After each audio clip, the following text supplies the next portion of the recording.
Listen carefully because this update is not about politics. It's about your money, your monthly costs, and what could realistically change in the months ahead. Over the past few days, a lot of people have been asking the same question. Is there a new stimulus check coming? And why are headlines suddenly talking about Venezuela, oil, and Americans benefiting financially? Here's why this matters to you. Anytime the government brings in new revenue, it creates expectations. People start wondering whether that money will lower prices, reduce taxes, or turn into direct payments.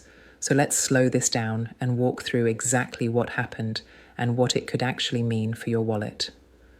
The conversation started after Donald Trump made a public statement saying the United States would receive between 30 and 50 million barrels of Venezuelan oil. According to the statement, that oil would be sold at market prices, and the money from those sales would be controlled by the US government and used to benefit Americans. Now, the reason this caught so much attention isn't just the oil itself. Oil agreements happen all the time. What made this different was the wording about Americans benefiting financially. That single phrase is what shifted the conversation from energy policy to household budgets. Because when people hear benefit Americans, the first thought is money, lower gas prices, lower costs at the store, or for many, the possibility of stimulus-style payments. So before assumptions get ahead of reality, we need to break this down clearly. When new money enters the system, it only ever shows up in everyday life in three possible ways. There are no secret fourth options. The first is price relief.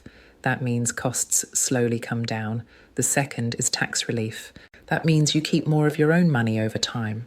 And the third is direct payments, like stimulus checks or rebates. Every headline, rumor, or political talking point eventually funnels into one of those three paths. The real question isn't whether the money exists, it's how it gets used and how long it takes. Let's start with the option people usually feel first. Price relief. Oil affects almost everything you pay for. Gas at the pump, grocery deliveries, utility costs, shipping and transportation. When fuel prices rise, budgets feel tighter almost immediately. When fuel prices ease, even slightly, households feel it over time. If millions of barrels of oil enter the US system, that increases supply. Increased supply can reduce pressure on prices, not overnight, and not dramatically, but gradually. A few dollars saved on each fill-up may not sound life-changing, but over weeks and months, it adds up. For many households, that kind of relief feels just as real as a check, because it's money that never leaves your pocket in the first place. And here's the key point. Price relief doesn't require Congress. Markets react based on supply, demand, and expectations. That's why price relief is usually the fastest and most realistic outcome when oil supply changes. But price relief isn't guaranteed. It depends on global markets, transportation timelines, and how quickly oil actually enters circulation. So while it's possible, it's not something you see immediately after an announcement. The second option is tax relief. Instead of sending out checks, lawmakers sometimes choose to adjust tax policy. That could mean lower withholdings, expanded deductions, or credits that reduce what you owe when you file. Tax relief feels quieter than a stimulus check. There's no envelope in the mail, no direct deposit notification.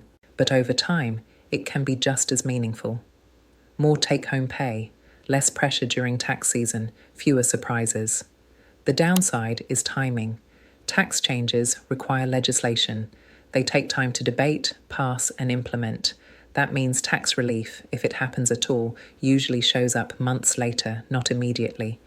Which brings us to the option everyone is watching most closely. Direct payments. Stimulus checks get attention because they're simple and immediate. When they arrive, people feel the impact right away. That's why every time new government revenue appears, the conversation turns to checks. So let's be very clear about where things stand right now. There are no stimulus checks approved under this oil plan. There are no payments scheduled, and there is no automatic process that turns oil revenue into direct deposits. That doesn't mean checks are impossible. It means nothing has been authorized yet. Stimulus payments only happen when Congress passes a law that clearly defines who qualifies, how much they receive, and when payments go out. Until that happens, checks remain an idea, not a program. This is where timing becomes critical. Even in the fastest political environments, government processes move slower than headlines suggest. Oil has to be transported, it has to be sold at market prices, revenue has to be collected and officially recorded. That alone can take weeks or even months, depending on logistics and market conditions. If lawmakers then decide to pursue tax relief or direct payments, an entirely new clock starts. Legislation must be written, debated, passed through both chambers, and funded. Even when there's urgency, that process usually stretches over several months. So realistically, even if stimulus payments were pursued, you would not be looking at something immediate. You would be looking at later in the year or beyond, depending on how Congress moves. This is also why stimulus checks keep coming up in conversations even when they don't materialize. Over the past year, several payment ideas have been discussed publicly. There was talk of tariff-funded dividend checks. Those checks were mentioned multiple times but never approved. There was also discussion about returning savings from government efficiency efforts back to taxpayers. That idea gained attention, but it never became a real payment program. There was one payment that did happen, but it was narrow and specific. A limited group received a one-time dividend funded through existing accounts. It was real, but it was not a broad stimulus. All of this creates confusion. Ideas get mentioned. Some payments happen in specific cases, but broad stimulus checks require very specific decisions, and most proposals never reach that final step. So the real issue here isn't oil, it's expectations. When people are dealing with high prices, tight budgets, and uncertainty, any mention of new government money sparks hope. That's understandable. But there's an important difference between revenue entering the system and that revenue reaching individual households. Some people believe the best use of new money is direct payments. Others believe lower prices and reduced everyday costs help more people over time, even if no check ever arrives. Those outcomes feel very different. A check feels immediate. Lower prices feel slower, but they can quietly improve budgets month after month. So as this conversation continues, here's the question that actually matters. If new money comes in, should it be used to send checks directly to households, or should it be used to reduce everyday costs and pressure over time? Because both approaches affect your finances differently, and which one matters more often depends on what your budget looks like right now. That's why it's important to stay focused on what's confirmed, what's still developing, and what's realistically possible.